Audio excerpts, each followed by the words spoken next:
Ukrainian counteroffensive is slowly but firmly grinding Russian defenses.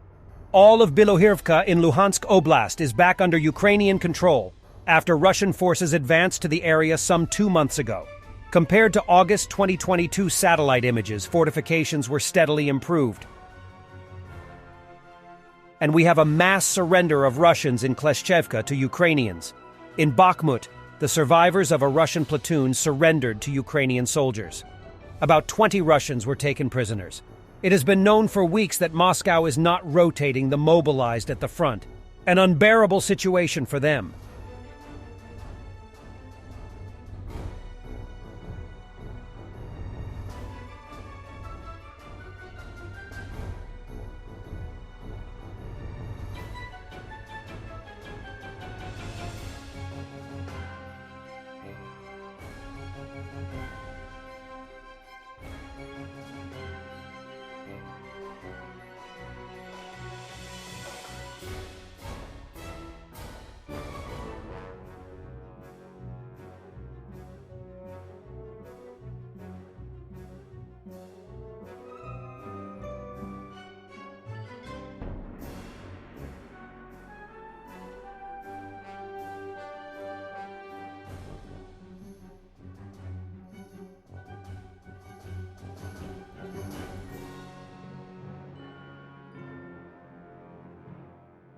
The main Russian bridging effort to move armor toward the town of Klishchivka, south of Bakhmut, is not looking healthy. Yesterday, this video of a Russian bridge came out, along with video of Ukraine shelling the area. Ukrainian forces from the 45th Artillery Brigade have been hitting the area with accurate fire. This is a video of the moment when a Russian Shahed UAV struck Romanian territory south of the Danube River across the border with Ukraine. Romanians are claiming that the drone didn't hit their territory, though. The Russians have become high-tech wizards. Satellite photos show that the Russians are now covering their Tu-95S with tires to protect them from Ukrainian drone strikes. Ukrainian military personnel from 45 separate artillery brigades continue to destroy Russian equipment, manpower, and ammunition depots in the eastern direction. Highlights of this week's work.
Russian military correspondent and propagandist Roman Saponkov openly writes that the main achievement of the special military operation is capturing 320,000 Ukrainian children and turning them into Russians.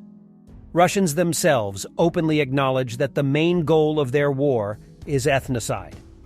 Closing down Ukrainian schools, brainwashing Ukrainian children, and simply forbidding them to be Ukrainians.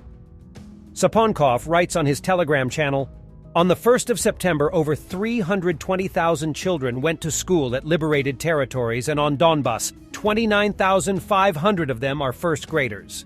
This is one of the main achievements of the special military operation. We have torn over 1/3 of a million children out of the hands of the crazy Russophobic propaganda. This is wonderful. But the main result is that our children on the new territories will not be soaked by this poisonous propaganda, as on the video of Alexei Zhivov through the link, and will study in Russian schools in Russian language. Just imagine, 320,000 children in Russian schools. How wonderful it is. This is beyond ironic. Attention. Заголовок один. Месть Путина. Так выглядят свободные демократические СМИ. Даже слова не меняют. Такая вот строгая и одна на всех методичка. Russians need help. There were not enough sacks to fortify the border of the Belgorod region with Ukraine. Business-minded Belgorod residents sell used bags for 5 rubles to strengthen the Second Army of the world. Locals complain to the governor. I wonder how much Shoigu and his entourage have already stolen from the military budget. Ольга Черникова. Вячеслав Владимирович, очень нужна ваша посильная помощь для укрепления границ Белгородской области. Необходимо очень много мешков, 2-3 тысячи. Помогите, пожалуйста. Местные предприниматели, в кавычках, продают их не новые, после сахарной муки по 5 рублей на вид. И, к сожалению, бойцы были к этому не готовы. Они приехали защищать наш с вами дом. Должны платить за это. Ребятам надо помочь. Уважаемая Ольга, с вами свяжется Евгений Васильевич Воробьев, сотрудник правительства Белгородской области, начальник управления общественной безопасности, и выяснить всю информацию, конечно, будем помогать. Artem Lysohor, head of the Ukrainian Luhansk Regional Military Administration, had a powerful speech. On September 4th, 1943, after bloody battles, the Nazis were driven out of the Luhansk region at the cost of incredible losses. For many years, we thought that it was over. But now the descendants of the liberators are destroying our towns and villages, ruthlessly killing children and raping women. Rashism has turned out to be more horrible and cynical than fascism. Just like 80 years ago, our land is covered with the blood of patriots, desecrated by the enemy but unconquered. Today, 14 villages in Luhansk Oblast are under the blue and yellow flag, most of which are just dots on the map, but they have long been a symbol of our indomitable spirit. Bilohorivka and Nevsky, Novoye Horivka and Nadia will forever go down in the history of Ukraine as an example of the combat victory of our defenders and in the history of Russia as places of shameful defeat of the advanced units of the Second Army of the world. As in 1943, Luhansk region will be liberated from the invaders. We have defeated fascism. We will defeat Rashism.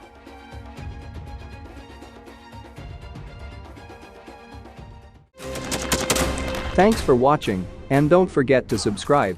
Also, if you want to support Warthog Defense, please become our member and get early access to new videos, exclusive members-only videos, and become administrator in comment section. The membership link is in the description. Rescues every day. We had a guy last week, it's 6 rescues in 6 days. You know, he's doing the job every day.